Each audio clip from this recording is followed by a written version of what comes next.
Nityananda, and welcome to this very important video, putting together even more pieces of the puzzle in the conspiracy against Paramahamsa Nithyanda Swamiji.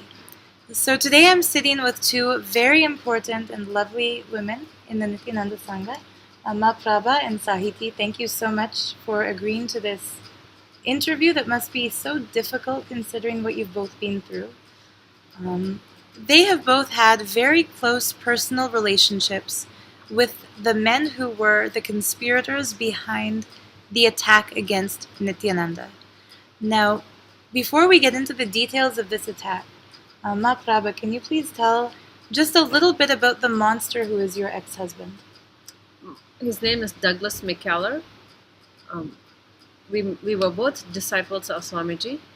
And the year of 2000 is when I came to know he is conspiring against Swamiji. He and Vinay both approached me and asked me to put a false allegation against Swamiji, saying that Swamiji had sex with me. I mean, it doesn't get any worse than that, in my opinion. You say he and Vinay. Who is Vinay? Maybe you can tell about the man who, when he was 34 years old, tried to pursue a sexual relationship with you while you were 12. Yeah. Vinay Bharadwaj, he was a leader among the Seattle community at the time, where I was living with my family. And in 2008, right after he had approached Mahaprabha for lying about Swamiji, he started to actively pursue this sexual relationship with me, because he knew you were 12 years old. Yes, of course he knew.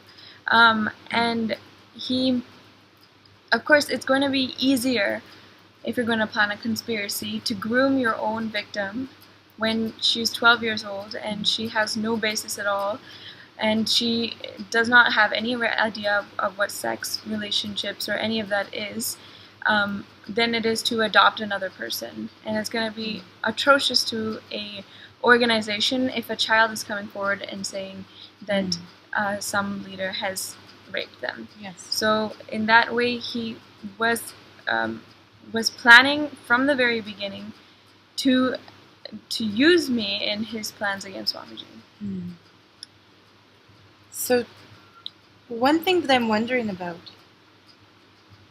the way that he tried to use you in his plans against Swamiji, and the way the two of them together approached you in their plans against Swamiji, how did they react when you said no? When they asked you, lie about your guru and say that he had sex with you? Or as a 12-year-old, you probably wouldn't have even known what those terms meant. But when you obviously put up some kind of a fight against him or you wouldn't be here today, what was their next step? Yes, this is really important because that is what held me back from coming out. They actually threatened me.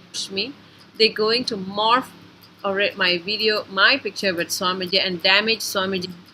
So they actually threatened me not to open this out to anyone. And Douglas MacKallor, like what you say, is definitely a monster because he anyway proved to me that he could do it by getting a restraining order against me, projecting me as a criminal to the legal system in US. Literally, he cheated them.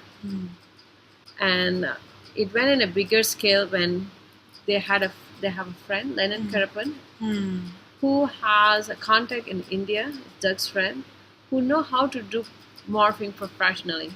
Yes. So they took it in a bigger scale. That comes Ranjita Andamai in the picture. So maybe for some of you, if you're watching this and you don't know the full story of this attack against Swamiji, up until early 2010, up until you can say early February 2010, Swamiji was like a rising star, not only in the Indian spiritual community, but in India in general. If you went to any of his programs, there would be easily 30,000, 40,000 people in queue, sometimes 2 or 3 days in advance, just for one hug from him. Now, that all changed overnight at the onset of the Kumbh Mela, when a fake video was leaked by a group called Sun TV, the now defunct Sun TV, for whom the COO is behind bars. The video that Sun TV played was the video that basically came as the product between the alliance between these three men. And so Douglas and Vinay and Lenin. Now, the way that they morphed this video of the actress Ranjita and made it look like she was in a compromising position with Swamiji, you literally knew that they had the capacity to do that because they threatened they were going to do the same thing with you. Correct. And my ex-husband is also a graphic designer. By profession, he does that too. Wow. Now, what it's boggling my mind, and I'm sure a lot of viewers are also wondering, and I've seen this comment on Facebook, a lot of people, myself included, up until very recently, had no idea that we actually know who the conspirators are. For example, I thought Sun TV was behind the whole thing because they wanted to extort money. I didn't realize there was a whole other group of people trying to extort money. Now, I understand that after being put on trial for his actions against you, Vinay Bharadwaj tried to kind of divert the attention off of himself as a convicted child molester. He tried to divert that attention onto Swamiji. What claim did he make at that time to try to pass off the attention? In order to run away desperately from the allegations made against him and what later would be his prison sentence, he accused and falsely accused Swamiji of sexually abusing and molesting him later on in 2006 and 2005. So actually, when he did not find a victim to say something against Swamiji, he himself had lied and come and said some lies about Swamiji in a civil case in Los Angeles. So clearly here he's desperately trying to... So he tries to force a 12-year-old girl to claim that Swamiji had had sex with her. She refused. He tries to force the wife of one of his friends to claim that she had had sex with Swamiji. She refused. Finally, he can't find a female victim, so he pretends he's a victim. Yeah. At the time, how old was he? At the time, he was 30, 33. And Swamiji was in his 20s. Now, by legal definition, a molestation is when someone preys on someone else who is weak, preys on someone who is vulnerable. Is he an educated man, this Vinay? Very well educated. Yeah. Very well educated. He went to Indian Institute of Technology. Oh, so he's educated as an engineer, and he's older than Swamiji. Was he physically inept in some way? Was he wheelchair bound? Was he crippled? So how is it that a fully competent, educated, older, and physically healthy man could be molested by a younger male? Not educated. Not educated. Swamiji refers to himself as a simple village boy from Tamil Nadu. How could a simple village boy from Tamil Nadu molest an older, educated man? It's not possible. So I think for me personally, that detail itself is clear enough evidence that he was so desperate to try to make Swamiji out in a bad light that if he couldn't find a fake victim, he would make himself a fake victim. But that ultimately didn't work. Nobody believed his story. And so then what did...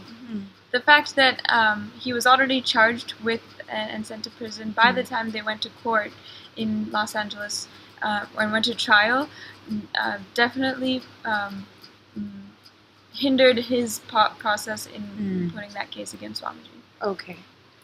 So then we skip forward a little while. The morphed video they created with Ranjita hits the air.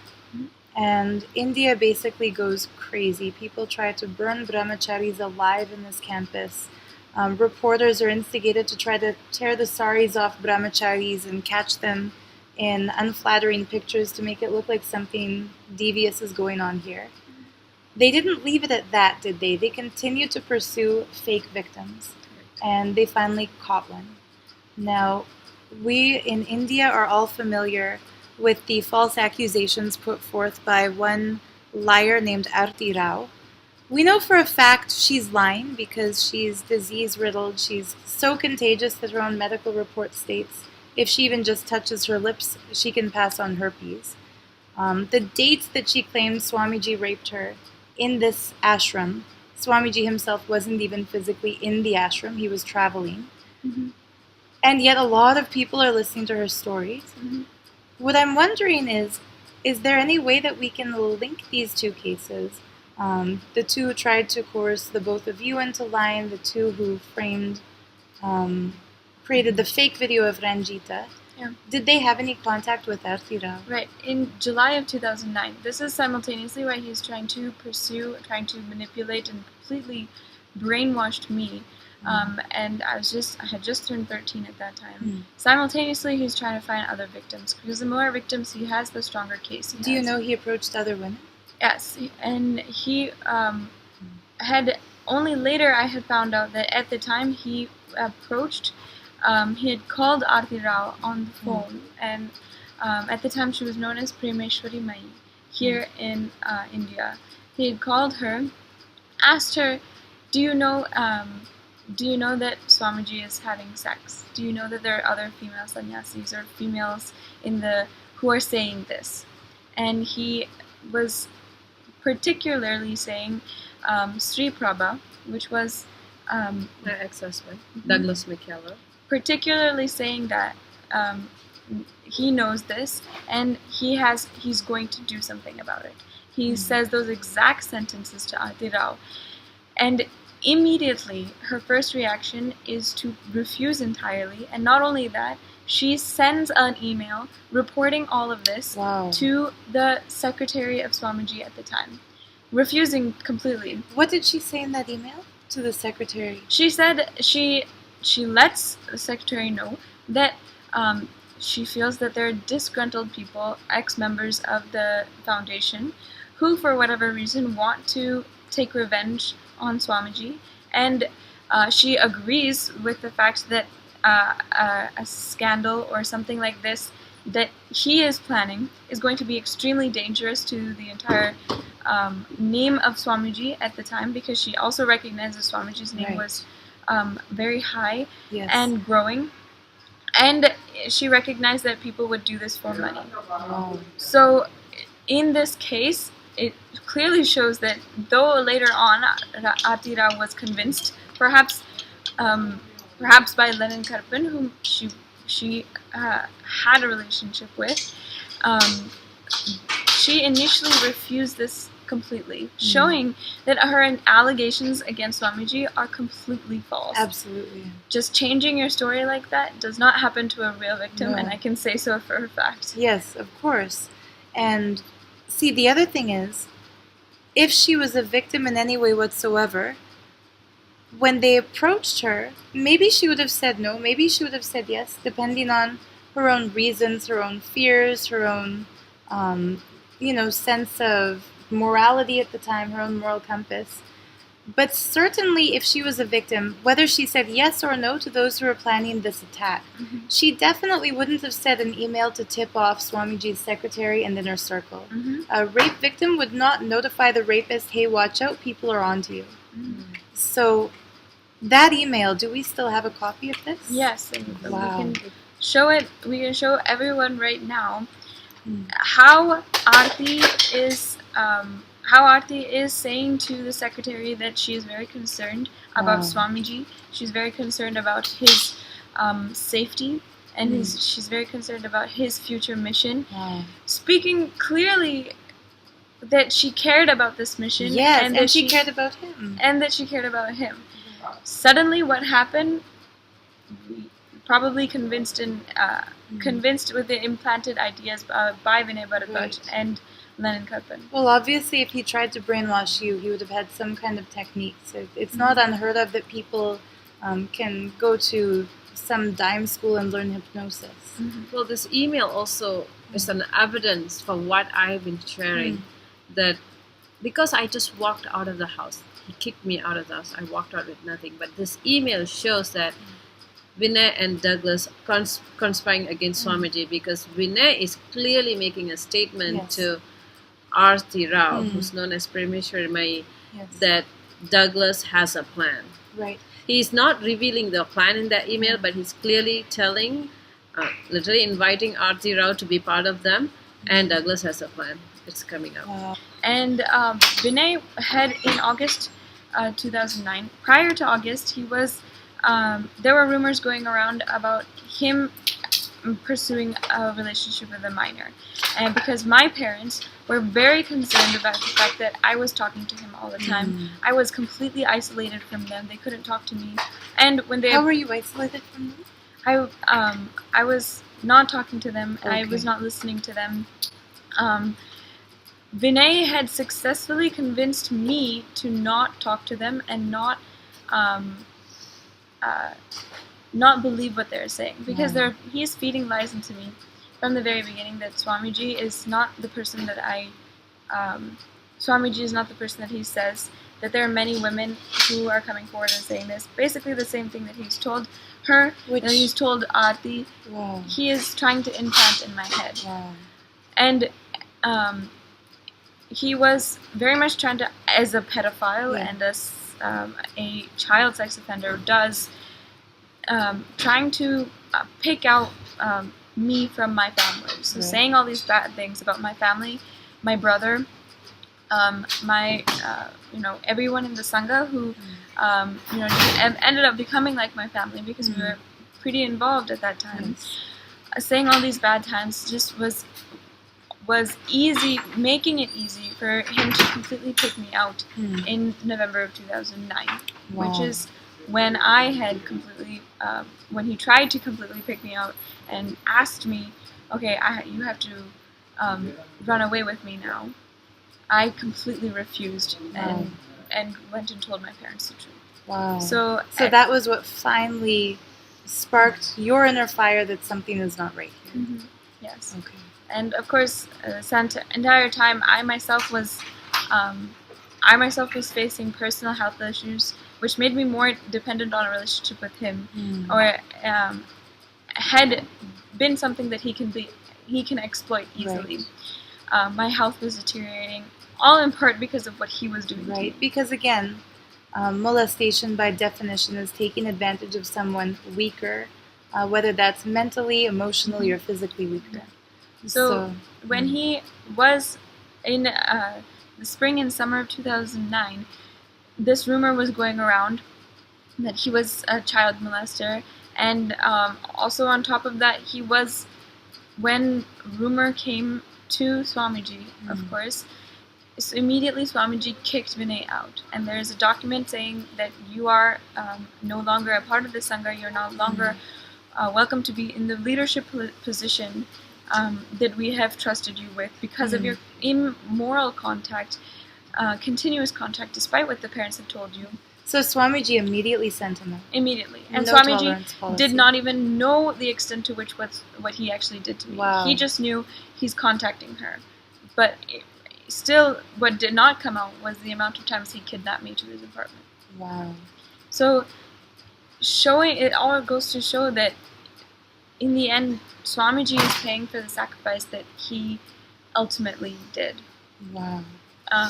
And he literally risked his entire Sangha, his entire name, fame, money, everything for devotees, for me, for her, and who knows how many people, how many victims who have not come forward yet of Vinay Bharadwaj and Douglas MacKallor, who they were. And let's not forget Lenin Karuppan also. The role that he played in all of this seems a little bit more silent. He morphed the videos, but I understand he's also been convicted of crimes. He's And also very a recently. those who know him in Tamil Nadu, he has a connection with Sun TV, and political because of his family. Yes. So that's why they're able to make it in this extent, big, and Doug tried it in a smaller way, scale, proved this is working, and they took it in a bigger scale. Wow. Lenin got in trouble for his immoral and hurtful relationships with women inside of the Sangha. And Yes. at that point, he was kicked out of the Sangha, and Wow. that made him also another disgruntled member. So that's one thing that these two share in common. Both Vinay and Lenin were kicked out of Nithyananda Sangha for having inappropriate relationships with women. So one thing that all of us know is that Swamiji is clear. His organization is first and foremost the Sannyas Sampradaya, which means that one of the basic moral codes we live by is the code of chastity. There's no such thing as tantric sex going on. There's no such thing as a sex contract anybody signs. The men's dorm, the women's dorm are kept completely separate. There's no interrelations between anybody on this campus except for the married couples who are married when they come in and live in their own private They apartments. have to be legally married. They have to be legally married. That's right. So the fact that these two men both had inappropriate relationships, one of them with a minor, was enough for Swamiji to kick them out of their Sangha. Instead of just bowing down gracefully, looking in, finding out what's wrong with their inner space, that they're not able to maintain a place for themselves in this kind of a community. Instead, out of their own anger, jealousy, hostility, they retaliated and tried to literally destroy Swamiji's mission. Now, Aarti Rao did not immediately go along with this. She tried to send a warning to Swamiji. But at what point was she convinced? Do we know when the agreement was actually struck between them and she's no longer warning the ashram, instead she's helping to conspire against it? In 2010 March, of course, the fake morphed video came out, which was heavily destructive to Yes. the Sangha. Yes. After that, Swamiji was arrested, I think in April, Yes. illegally without a victim. For No 6 victim, months. no evidence, For- no crime. For 6 months, so there was no victim there. There was no crime. But Lenin Karuppan had went ahead and filed a false allegation of rape. Basically Once desperately searching again, for- it's a man older than Swamiji who files the rape charge. Yeah, but saying that there is a victim, saying that somehow saying that the video is evidence for the rape, which of course Ranjita later comes out and says no, there's nothing. There's The video is not even real. yeah, and Even if the video were real, anybody who has seen that video sees that the two actors portraying Swamiji and Ranjita, it's a consensual act. Even if that video, which Yes. is not real, was real, Correct. that's not a crime. yeah. So of course that itself being evidence was had no basis. Then for 6 months there was no victim. In this period, we can see that at some point Lenin Karuppan had pulled out Aarti from wherever she was and convinced her entirely to write her statement and fake all of the allegations. Wow. I believe against her. Lenin has a relationship with Aarti, so he was able to convince her. Where does that belief come from? It's a hunch, or you've heard? No, rumors? I've seen their email. I've known Aarti before this in the community, spiritual community. And there are some If I find that email, I'll definitely Yes. post it here. there are some ashramites and civilian affidavits stating that they have seen them having a relationship with each other. Wow. And we all know she wasn't a faithful wife to her husband. Not at all. Because of the medical report that shows she contracted 4 sexually transmitted diseases in a time after she was married, but before she claims these rapes from Swamiji took place. So that shows a lot about her moral character. And I mean, I've even read the statistics online. Someone who's contracted more than 3 STDs, 90% of the time they've engaged in some form of prostitution. So who knows what desperate times called for what desperate measures in her life. I just personally can't understand how any situation could be so desperate as to lie about Swamiji, especially after seeing the good he does in the world. How many starving people he feeds, how many sick people he heals, how many poor students he educates for free. And how much sacrifice he goes Yes. for just a few devotees. So I think it's basically clear now that the media attack against Swamiji was a deliberate, planned, and well-executed conspiracy. So many years they've planned it, they've looked and looked, find the people, and after so much they spent, they literally didn't have anybody come as a victim or to do false allegation. And in fact, even to this day, the blog site that your ex-husband runs, I looked at it just yesterday because as all of this was coming out over these last few weeks, I remembered seeing something when I first started my own YouTube channel. One of my viewers sent me a statement saying, why is it that Swamiji has raped so many women? And I said, Swamiji has never raped any women. His testosterone level is lower than that of a 7-year-old boy. He doesn't even look at a woman with lust because his body is capable of producing its own dopamine at will, so he can create whatever sensation he wants without the use of another human being. Several affidavits, professional doctors have come forward and said that whatever Aati and any allegation of rape has said against him is not even possible. He's not even capable of He's doing not capable of that. So I explained to them, Swamiji has not raped anyone and does not rape anyone. Where are you getting this information? They sent me a link to a blog related to Nithyananda cult. And I read the blog post that they had seen, and basically the information they were getting is that at the end of that blog post, there was a statement that says, if you are one of the many women abused by Nithyananda, please come forward to the police. We will support you. Whatever legal needs you have, we'll cover the cost of those legal needs.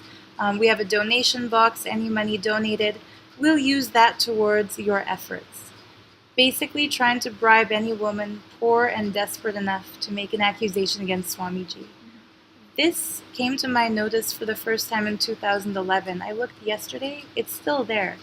And so that means from 2011 to 2017, in 6 years, they've been literally trying to fish for victims. They only caught one. And the one that they caught, her story is so full of holes that it would be a joke, except for the fact that the media is pulling a spin on it to make it seem believable to those in India who don't know well enough not to believe the vested interest paid media. And taking advantage of the name that Swamiji has, because of course he has worked for it, with the good that he has done internationally, taking advantage of that by slandering it and completely putting it in a bad light. Who knows the kind of blackmail, extortion, and mess that goes on behind those paid media.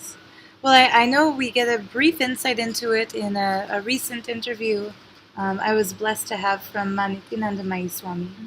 She shared with me that when she phoned Sun TV and requested that they air her side of the story, because for journalistic credibility, both sides of every story should be told.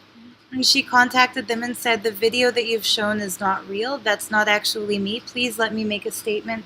You should show both sides of the story. She was told point blank, we know the video is fake. We published it deliberately because we want to push Nityananda out of Tamil Nadu. Then they actually offered that if she pretends that Swamiji had brainwashed her and convinced her to do what was shown in the video, which didn't actually happen, they would pay her. And she refused to do that. When she refused the money, they tried to bribe her with political power. They offered her a seat in one of the local governments. She refused that also. When she refused that seat, she received a phone call suggesting in no uncertain terms that she should leave the country or else risk her personal safety. And that's when she went to stay for some time in the USA.